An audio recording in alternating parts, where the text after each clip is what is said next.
Якутские школьники стали призерами Международной олимпиады в Казахстане. Учащиеся Республиканского физико-математического лицея завоевали 4 бронзовые медали по физике и информатике. С призерами встретилась Саргалана Федорова.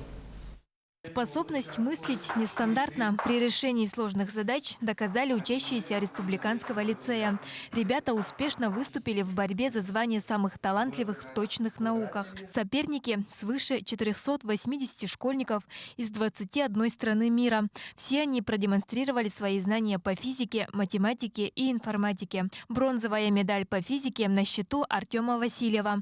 Физикой Артем увлекается с 5 класса. Благодаря моему первому учителю по физике, Гаврилу Васильевичу Байшу, ему тоже, можно сказать, благодарен за то, что он открыл для меня мир, увлекательный мир физики. Я заканчиваю 11 класс, и я решил, что буду заниматься наукой, планирую стать исследователем в области физики. Отличные знания по информатике подтвердил Никита Семенов. К Олимпиаде он готовился целый год. Уровень задач в целом был высокий,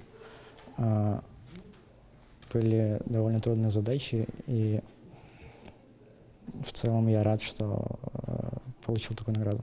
Для поступления в вузы по этому направлению очень важно олимпиадное программирование. Интеллектуальные состязания прошли в 2 тура. Сначала ребята решили задачи разного рода и уровня сложности, а потом показали свои знания на практике. Команда Республиканского лицея участвует ежегодно. За последние годы не было таких высоких результатов, признаются тренеры. Были команды даже из Арабских Эмиратов.